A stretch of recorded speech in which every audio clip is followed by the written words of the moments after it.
Donc, le thème de cette semaine est « Sauvé par l'adoration ». Et le titre est « Digne est l'agneau immolé ». Et le message est basé sur Apocalypse 5, versets 11 à 14.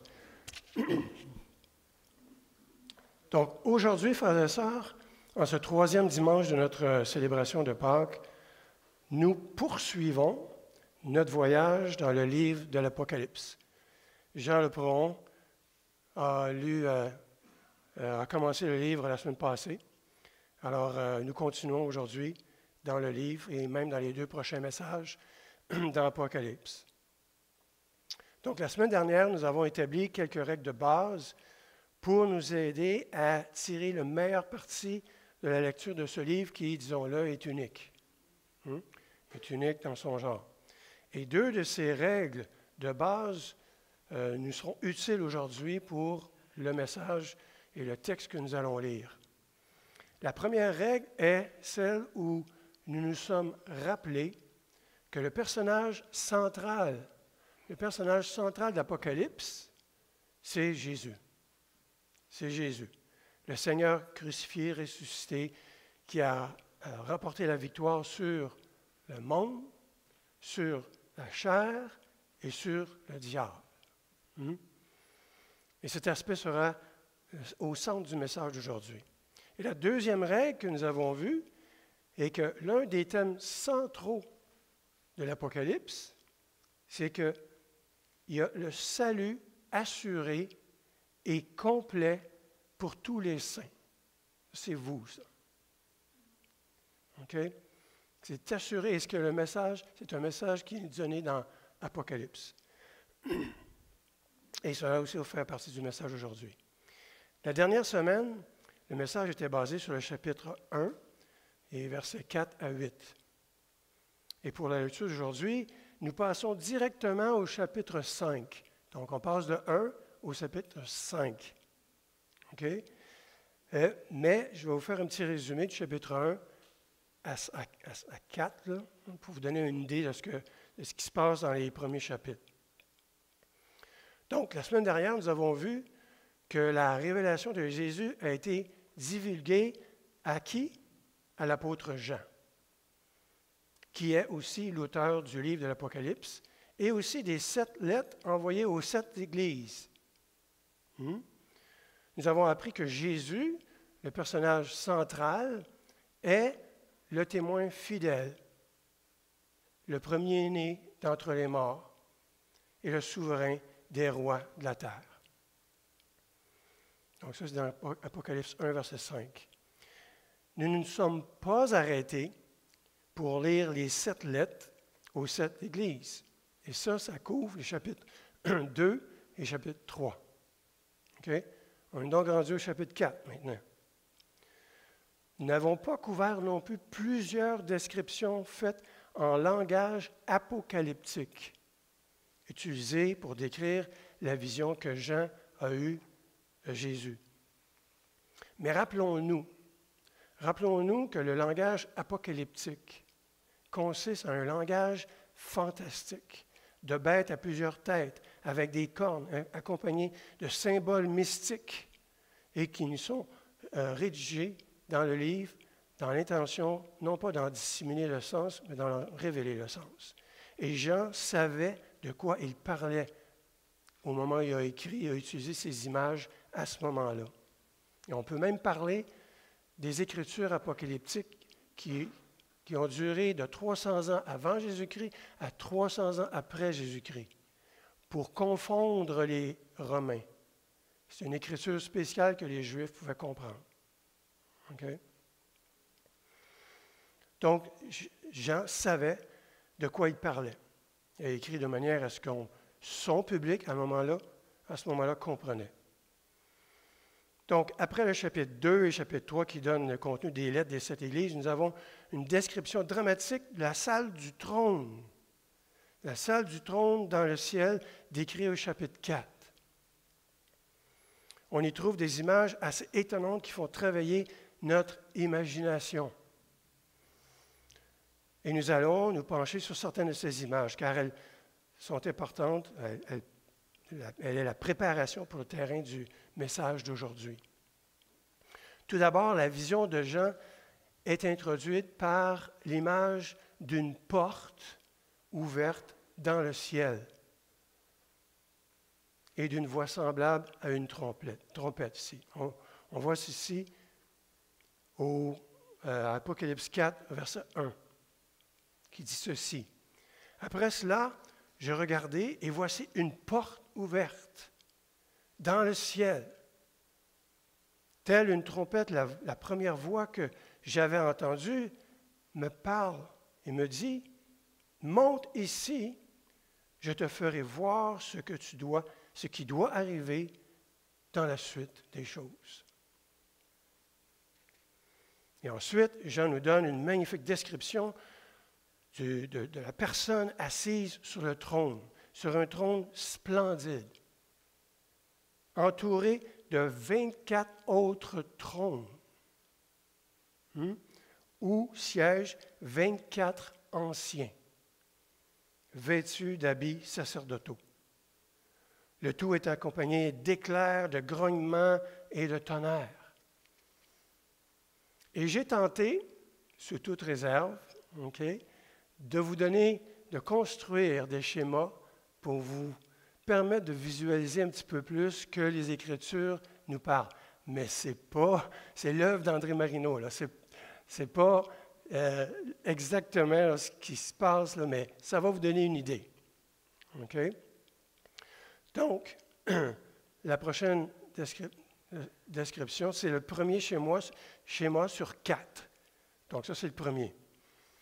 Donc, on voit au centre le trône avec des éclairs, comme on l'a mentionné tantôt, et il est entouré de 24 anciens. Il y a 24 trônes aussi, là, à l'intérieur de ce cercle-là. OK? Donc, ça, c'est la première version. Et ça continue. Au verset 6 et 8, nous lisons. Au milieu du trône, et tout autour se tenaient 4 êtres vivants entièrement couverts d'yeux. Devant, derrière. Le premier d'entre eux ressemblait à un lion. Le deuxième à un jeune taureau. Le troisième avait le visage pareil à celui d'un homme. Et le quatrième était semblable à un aigle en plein vol. Chacun de ces 4 êtres vivants avait 6 ailes, couverts d'yeux, par-dessus et par-dessous. Donc, le deuxième schéma maintenant présente 4 êtres. Je ne pouvais pas vous donner des dessins, là, c'est impossible. Mais il y a un deuxième cercle où il y a un lion, il y a un homme, il y a un aigle et un taureau. Donc, dans le deuxième cercle ici. Donc, ces 4 êtres adorent, les 4 êtres là, avec les points, adorent continuellement celui qui est assis sur le trône jour et nuit, et il ne cesse de dire, dans Apocalypse 4 au verset 8, ceci, « Saint, Saint, Saint le Seigneur, le Dieu Tout-Puissant, celui qui est, qui était, qui est et qui vient. » Et ils ne cessent de dire cela. Ils adorent constamment Dieu. Et à partir de là, il y a 4 autres descriptions de l'adoration permanente qui se déroule continuellement dans la salle du trône. Et ces images contribuent grandement à rendre compte de ce que Jean essaie de nous transmettre ici. Mais il y a tellement de descriptions qu'il nous faudrait toute la journée pour passer à travers. Okay? Et même peut-être plus. Pour passer en revue tout ce que Jean nous décrit ici. Par contre, ce que nous pouvons dire clairement ici, c'est que l'adoration est l'activité centrale de ce qui déroule présentement au ciel. Et il semble, de ce que nous pouvons lire, que cette adoration se déroule depuis l'éternité. La vision de Jean nous donne donc un aperçu d'un royaume qui nous dépasse. essayer de me décrire l'éternité. On n'est pas capable, hein? Donc, c'est pourquoi nous pouvons comprendre pourquoi Jean utilise tant d'images, hein, pour dépeindre ce qu'il voit dans sa vision. Il n'existe aucun moyen d'écrire ce qu'il voit, ce qui se passe littéralement. Ça dépasse notre capacité de langage. On n'a pas de mots pour décrire ce qui se passe. On peut utiliser notre imaginaire seulement. Mais en faisant appel à notre imagination, nous entrons dans cette réalité divine qui nous amène au-delà des simples mots. Et l'ensemble des images nous oblige à penser au-delà de nous-mêmes. On doit réfléchir à ce que ça peut s'imaginer, ce que ça peut être. Mais on n'y arrivera pas exactement. Donc, c'est bon d'y penser, mais c'est très utile pour nous empêcher aussi de concevoir un ciel d'une manière qui diminue ce que Dieu a en réserve pour nous. On a une petite idée, comme les anneaux que je vous présente, mais ce n'est pas représentatif de la réalité. Par exemple, avez-vous déjà entendu dire à la blague que flotter au ciel sur des nuages en jouant de la harpe pour toujours semble ennuyeux, plate? Hein? C'est vrai. C'est vrai si nous interprétons cette phrase de façon littérale. Hein? Mais flotter sur des nuages et jouer de la harpe sont seulement des images. Seulement des images destinées à transmettre quelque chose de plus profond. De plus profond que des harpes et que des nuages réels. Et c'est ce que font toutes les descriptions de Jean pour nous. Hein? Ils utilisent des images, mais ça va plus profond que ça.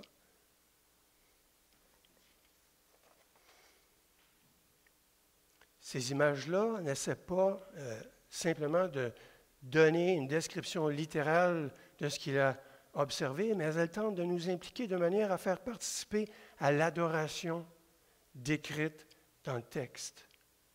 Toutes les images et les descriptions dramatiques nous transportent dans un royaume qui nous dépasse. Grâce à la vision de Jean, nous pouvons comprendre que l'adoration est ce pourquoi nous sommes faits. Et qu'elle est le summum de l'existence humaine. Plus précisément, nous sommes faits pour voir et connaître le Seigneur pour toujours, sans aucune entrave.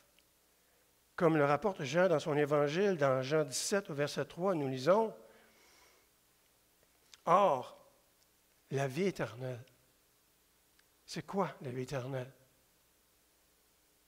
C'est qu'ils te connaissent. C'est qu'ils te connaissent, toi, le seul vrai Dieu, et celui que tu as envoyé, Jésus-Christ. C'est quoi la vie éternelle? C'est qu'ils te connaissent. Il semble que Jean décrive cette vie éternelle en poussant le langage humain jusqu'à son point de rupture, dans tout ce qui il cherche dans tous les mots qu'il peut utiliser pour arriver à décrire.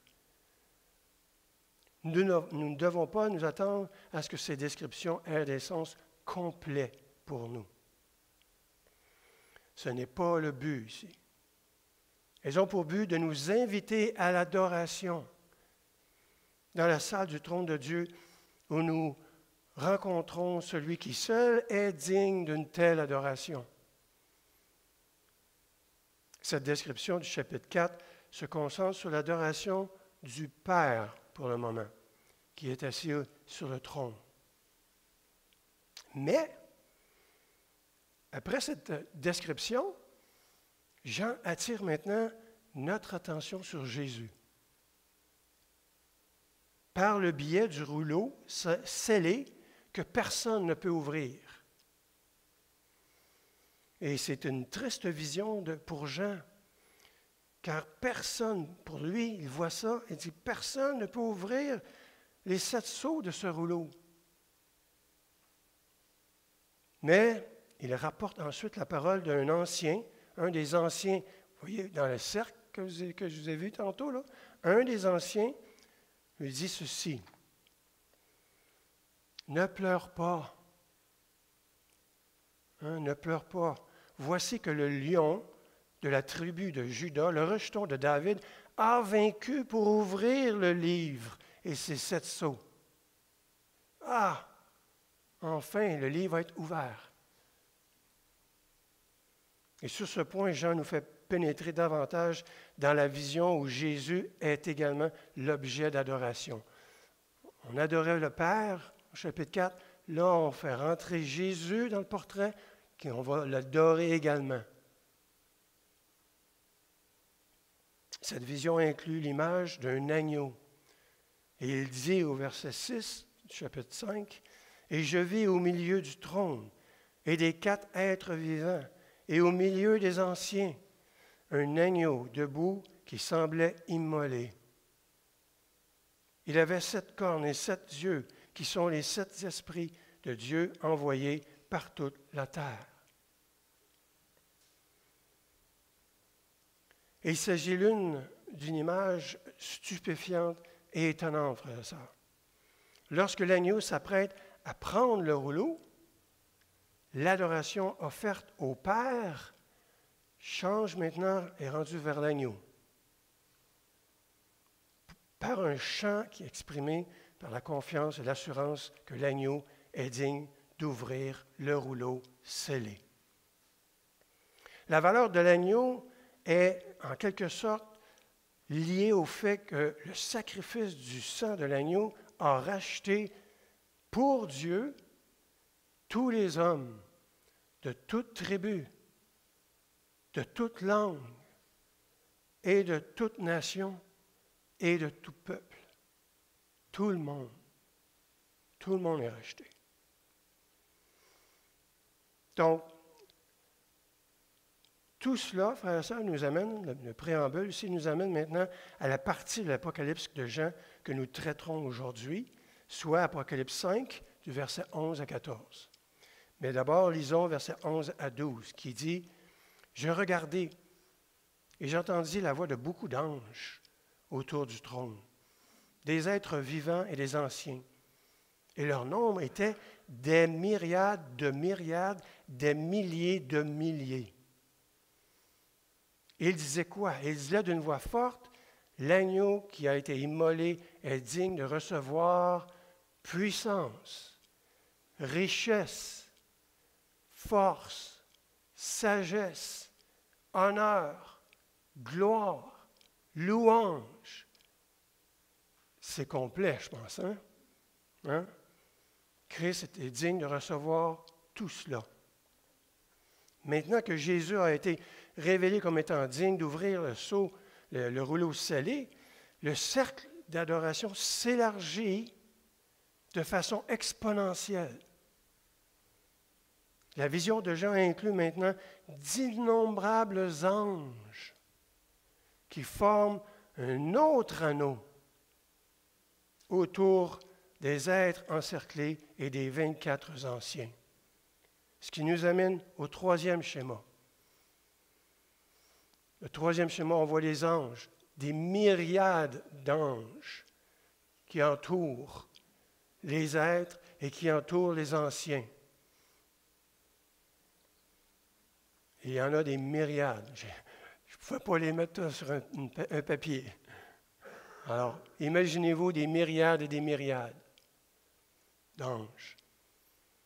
Nous sommes donc invités à nous représenter le trône enveloppé par une série de cercles concentriques tournés vers le trône en signe d'adoration. Le premier cercle est constitué de 24 anciens. Le deuxième cercle est constitué de 4 êtres animaux, des créatures. Le deuxième cercle, deuxième cercle est fait d'animaux. Et maintenant, la vision de Jean, au verset 11, ajoute le cercle d'innombrables anges. Et le chant que les anges commencent à entonner fait écho au chant des 24 anciens et des 4 êtres. Les 4 êtres et les anciens chantent. Et les anges, maintenant, font écho à ce qu'eux autres chantent. Et ils rentrent en harmonie dans l'adoration de Dieu. Et ils louent l'agneau immolé comme étant digne de recevoir la puissance, la richesse, la sagesse, la force, l'honneur, la gloire et la louange. Grâce à ces 7 expressions de louange et d'adoration, nous percevons de très bonnes nouvelles concernant le règne de Jésus. Tout d'abord, il reçoit ses honneurs. Il ne s'auto-proclame pas ici. Là. On lui rend honneur. Et deuxièmement, il est considéré comme digne de les recevoir. Cela signifie que l'agneau a prouvé qu'il était digne de confiance pour tout ce qui lui était donné. Combien de fois avons-nous déploré, frères et sœurs, l'utilisation du pouvoir entre les mains de ceux qui n'en sont pas dignes? Quels ravages ont été causés au fil des siècles dans notre monde par ceux qui sont emparés du pouvoir et de la richesse pour les utiliser à des mauvais escients? Combien de fois la prétendue sagesse a été utilisée pour faire le mal et la force pour maintenir les faibles au sol? Nous ne sommes pas fatigués de donner honneur, gloire et louange à ceux qui cherchent à s'asseoir sur leur propre trône pour gouverner dans la tyrannie et contrôler les gens et en abusant des gens. La bonne nouvelle, frères et sœurs, la bonne nouvelle, c'est que nous voyons maintenant dans la vision de Jean que tous les jours de ces dirigeants touchent à leur fin. Ça achève, frères et sœurs. Jésus est digne d'avoir toutes ces choses, car il a prouvé qu'il était le seul en qui nous pouvons avoir confiance pour s'occuper de notre bien-être. C'est lui qui a donné sa vie pour nous, qui a versé son sang pour nous sauver. Sa mort signifie que nous pouvons lui confier notre vie. Gloire à Dieu. Amen. Nous avons un Seigneur en qui nous pouvons avoir pleinement confiance. Remarquez comment Jean nous laisse maintenant voir le cercle d'adoration s'élargir encore davantage en raison du sacrifice de Jésus, à cause du sacrifice de Jésus, cette fois-ci. Nous lisons dans Apocalypse 5, verset 13. « Et toutes les créatures du ciel, sur la terre, sous la terre, sur la mer, et tous les êtres qui peuplent l'univers, je les ai entendus proclamer à celui qui siège sur le trône et à l'agneau soit l'honneur, louange, gloire et puissance pour toute éternité. » Et c'est cet anneau-là qui prononce cette adoration-là.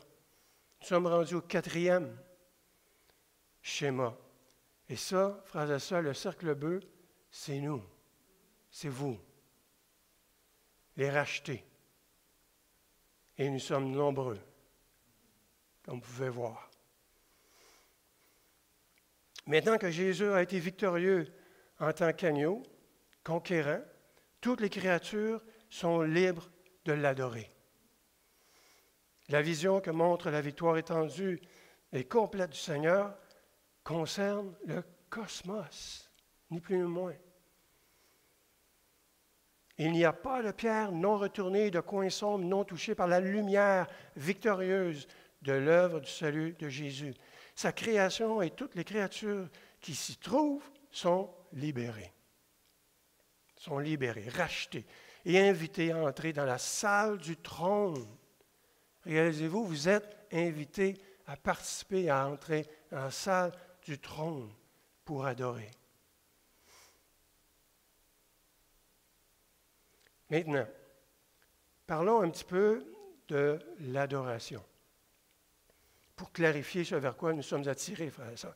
L'adoration n'est pas quelque chose que Dieu a besoin. Comme s'il était dans une espèce de culte égocentrique ici, là. L'adoration est la réponse appropriée à la connaissance de qui est Dieu. D'une certaine manière, nous pouvons considérer l'adoration comme la réponse naturelle à un merveilleux lever ou coucher de soleil. Hein? On dit « Wow, c'est beau! » Et toutes ces merveilles de la nature qui captent notre attention. Nous n'adorons pas pour que quelque chose se produise, frères et sœurs. Le plaisir grandiose et le moment d'un « wow » que procure une magnifique chute d'eau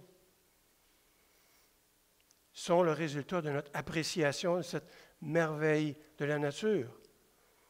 Et ainsi, lorsque nous pensons à l'adoration de Dieu, nous parlons en réalité de le voir et de le connaître pour ce qu'il est, sans obstacle. Un « wow ». Un « wow ». On va l'adorer parce que ça va être incroyable. Voir Dieu, c'est l'adorer parce qu'il est tellement admirable, tellement étonnant, tellement merveilleux. Nous l'adorerons pour l'éternité car nous ne nous lasserons jamais de ce qu'il est. Et il ne cessera jamais de nous étonner par sa bonté. C'est peut-être l'une des raisons qu'exprime l'étrange image des 4 êtres qui sont pleins de Dieu partout, en dessus et au-dessus, en dessous et dessus. Cette image montre que rien n'est caché à leur vue. Ils ont des yeux partout et rien n'est caché pour eux. Il n'y a pas de confusion à l'intérieur ou à l'extérieur quant à leur relation avec celui qui est assis sur le trône. Par conséquent, ils adorent pleinement celui qu'ils voient.